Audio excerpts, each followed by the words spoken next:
고요한 식당입니다. 하이. 오늘은 술에 관한 이야기를 좀 해보려고 합니다.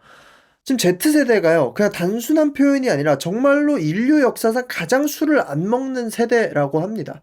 신기하죠? 인류의 역사와 음주의 역사는 같이 갔다고 봐도 무방한데, 지금 그 음주율이 역사적으로 이 정도로 떨어지고 있는 시기가 없다는 거예요. 작년 말에 나왔던 기사인데, 4년 동안 주류 산업에 연관된 주요 기업 시총이 8,300억 달러가 증발했다고 합니다. 어마어마한 규모가 사라져버린 거죠.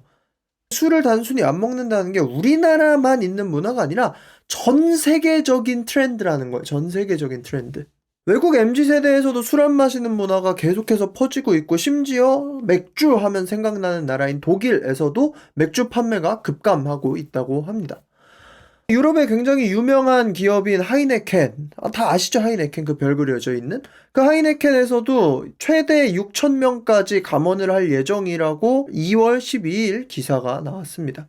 그래서 음주 시장에선 계속 인원 감축이 되고 돈도 돌지 않고, 이제 그와 반대로 조금 뜨고 있는 시장이 무알콜 시장이랑 고급 음료 시장이 뜨고 있다는 거죠. 이거에 대한 여러 가지 분석들이 있지만 이유가 굉장히 많습니다. 그래서 그 이유들을 하나하나 이야기해 보면서 왜 Z세대들은 술을 마시지 않는 것일까에 대해서 이야기를 쭉 해보면 재밌을 것 같습니다. 일단 첫 번째로는 웰니스에 대한 소구가 코로나 이후로 더 강력해지고 있어요. 저 어렸을 때 유행하던 단어는 이제 웰빙이었는데, 거의 비슷한 단어죠. 웰니스. 삶을 얼마나 윤택하고 건강하게 사는가에 대한 질문이 더 늘었어요. 그래서 요새 유행하는 전 세계적인 트렌드 중에 하나가 또 사우나거든요. 사우나. 하도 디지털에 빠져 있는 시간이 많으니까 사우나를 들어가면 자연스럽게 디지털 디톡스가 되고, 그리고 거기서 체온도 뜨끈해지고 차가워지면서 좋은 이 몸에 대한 좋은 영향도 미칠 수 있고. 그러니까 예전에는 한 코로나 전까지만 해도 뭔가 힙하고 핫하고 이런 것들이 건강의 저하와 연관된 것들이 되게 많았어요. 술을 엄청 먹는 게 힙하고 핫하고, 클럽에서 노는 것들, 심지어 여기서 조금 더 가면 약에 관한 것들, 이런 것들이 힙하고 핫하고 트렌디하다로 갔는데, 지금 반대로 전 세계적인 트렌드가 건강함이 좋은 것이다 라는 쪽으로 많이 넘어가고 있다는 거예요. 음주도 마찬가지고, 미국에서 재밌는 것 중에 하나가 마차가 굉장히 유행했었죠. 말차. 그리고 미국 흑인들 사이에서 그 후드 문화, 뭔가 갱스럽고 불량해 보이고 이런 것을 넘어서서 쿼터 집업을 다들 입는다든가 문화가 건강하고 깔끔한 쪽으로 넘어가고 있다는 거예요. 그럼 여기에 대한 제 생각 중에 하나는 무엇이냐 하면, 이제 건강이라는 것을 바라보는 시선이 이제 코로나 이후, 그리고 AI의 급격한 발전, 그리고 AI를 통한 의료의 급격한 발전으로 건강을 바라보는 시선, 그리고 건강에서 조금 더 넘어가서 생명과 죽음을 바라보는 시선이 조금 바뀐 게 아닌가라는 생각이 좀 들어요. 일단 코로나가 우리에게 일깨워준 거는 죽음에 대한 경각심이거든요. 진짜 코로나 처음 발생했을 때 막 2020년도 이때 이탈리아나 막 유럽 문명국, 서구 문명국들이 막 시체가 즐비한 그런 말도 안 되는 아포칼립스 같은 상황을 우리가 목격을 했잖아요. 그러니까 죽음에 대한 두려움을 실존적으로 느낄 수 있게 되었죠. 그럼 거기서 이제 추가적으로 의료 기술이 너무 발전하니까, 심지어 2035년, 2040년쯤에 되면 생물학적 죽음을 정복할 수 있다, 이런 이야기까지 나오니까 건강을 챙긴다는 것이 절대로 이기지 못할 존재와의 싸움처럼 느껴졌다면, 이제는 건강을 챙기는 게 더 해볼 만한 싸움이 돼버린 거죠. 그럼 해볼 만한 싸움일수록 안 할 이유가 없잖아요. 실존적인 죽음에 대한 두려움을 느꼈고, 그 죽음이 이제는 정복할 만한 대상이 되었을 때, 그럼 굳이 죽음과 직결되는 건강에 리스크한 행동은 할 필요가 없게 되는 거예요. 죽음에 대한 관점으로 보면 이런 식으로 해석을 할 수 있고, 두 번째로 또 해석을 해볼 수 있는 거는 교육입니다. 우리나라뿐만이 아니라 외국도 마찬가지고 계속해서 내려온 교육의 일종이 무엇이에요? 모두가 당연히 말하는 것이 무엇이에요? 몸이 건강해야 정신도 건강하다. 건강! 건강에 대해서 선진국이 될수록 강조할 수밖에 없잖아요. 규칙적인 생활 습관을 가져라, 몸에 해로운 거 하지 마라, 술 먹지 마라, 담배 피지 마라, 이런 거는 어느 나라에나 있는 격언이란 말이에요. 근데 이것들이 이제 동서양을 막론하고 계속해서 반복되면서 Z세대들에게는 너무나 당연한 것들이 될 수밖에 없는 거죠. 그리고 이제 다음으로 넘어가면 Z세대가 앞으로 살아나가야 할 삶에 대한 시선 때문이에요.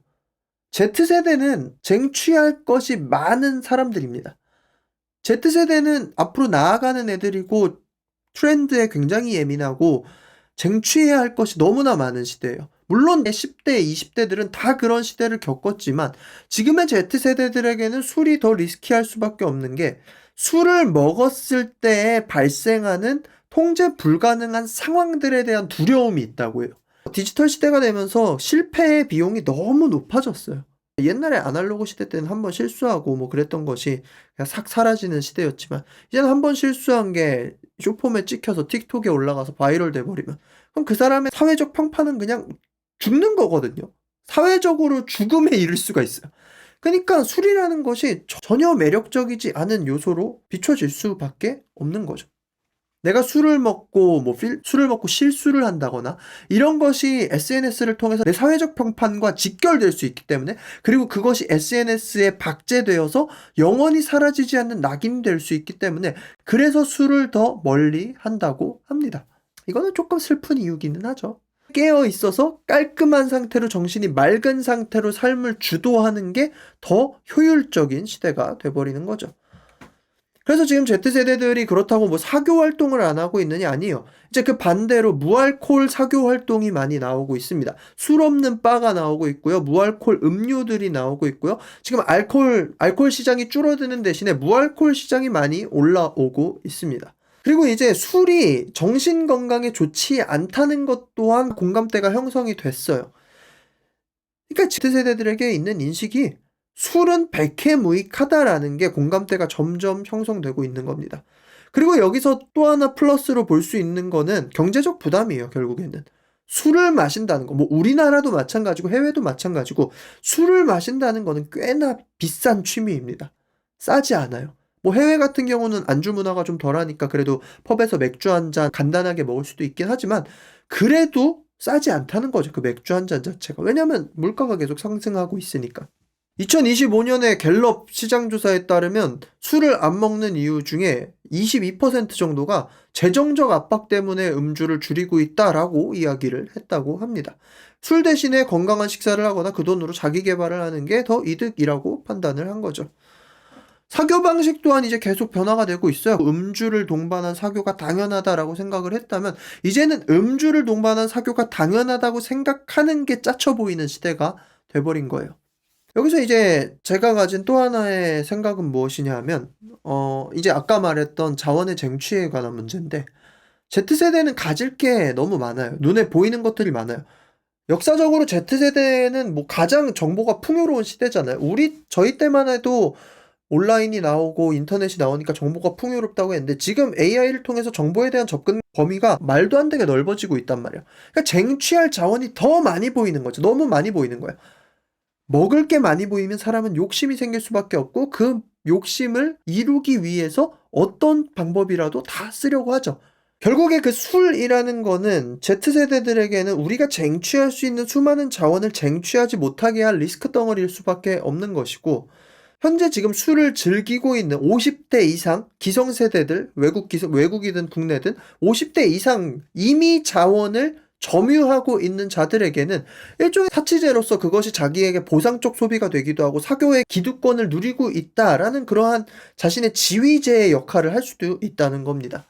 옛날 같은 경우는 뭐 비싼 술, 비싼 와인, 비싼 위스키 이런 것들을 동경했다면 이제는 그 비싼 위스키, 비싼 와인을 동경하는 것이 아니라 그 비싼 위스키와 와인을 가질 수 있는 자원 자체를 동경하게 된다는 거예요.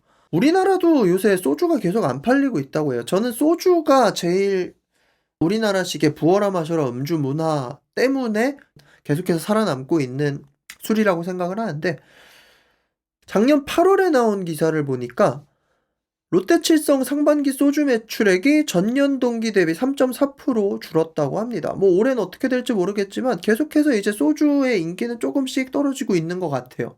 근데 이게 신기하게 또 K 문화 붐 때문에 외국 사람들이 또 소주를 찾는다고 하는데 전체적인 흐름을 바꿀 만한 것은 아니고, 요즘 친구들, 청년들의 관심은 놀고 먹는 거는 거의 없는 것 같아요. 저 대학교 때 진짜 10년, 12년 전까지만 해도 20살, 21살, 22살 이때는 부어라 마셔라의 문화가 굉장히 많았는데 지금의 Z세대들은 딱히 그게 없어요. 달려가기 바빠요. 술을 마시고 놀 수도 있지만 머릿속에는 끊임없이 내가 어떻게 하면 더 많은 돈, 더 높은 성공 이런 것을 할 수 있을까가 가득해요. 취업에 대한 압박과 사회적 지위에 대한 압박과 이런 것이 가득해요. 사실 이게 뭐 '술 안 먹고 건강해지면 좋은 거 아니냐.'라고 했으면 뭐 좋을 수는 있거든요. 제가 최근에 쾌적한 사회의 불쾌함이라는 책을 읽고 있는데 일본 분이 쓰신 건데 사회가 과도하게 쾌적화될수록 또 그 양면에 불쾌한 것들이 더 늘어나는 뭐 이런 것들에 대한 건데 여기서 이제 건강에 대해서도 얘기를 하거든요. 너무나 많은 이 사회적 분위기가 웰니스, 건강, 아픈 것은 절대 안 되는 것이고 고지혈증, 고혈압, 당뇨 같은 것을 어떻게든 막기 위해서 건강해지기 위한 압박이 또 하나의 사회인들의 스트레스 요소가 되고 있다. 그런 단락이 있었어요. 그래서 이게 어느 정도 공감은 되는 거예요. 저도 건강해지기 위해서 운동도 열심히 하고 식단 조절도 하고 있긴 하지만 물론 장기적으로 봤을 때 이게 맞기는 한데 이게 스트레스 요소가 전혀 없느냐라고 하면 이것도 또 하나의 스트레스 요소가 되고 있는 거죠. 건강에 대한 강박, 내가 삶을 완전히 주도할 수 있다는 강박, 그리고 여기서 좀 넘어가서 우리가 죽음을 이길 수도 있다는 그 강박 속에서 또 현대인이 무엇인가를 잃어버리고 있지는 않을까라는 생각을 합니다. 결국엔 삶을 왜 사느냐에 대한 문제인데 행복하기 위해 사는 것이냐, 건강하면 행복한 것이냐, 이거에 대한 이제 질문들이 나오는 거예요. 그런 것들 있잖아요. 유튜브에 유명한 우창윤 선생님이 "뭐 먹으면 안 됩니다. 뭐 하면 안 됩니다." 이런 글에 댓글로 "저는 이거 먹고 그냥 행복하게 살겠습니다." 이런 댓글들 많잖아요. 결국에는 우리가 건강과 행복이 부딪히고 있을 때 무엇을 선택할 것이냐인데 이걸 단순히 건강만을 무조건 선택하는 것이 모든 인류가 행복해지는 길인가라고 하면 또 그렇다고 대답하기는 좀 애매한 거죠.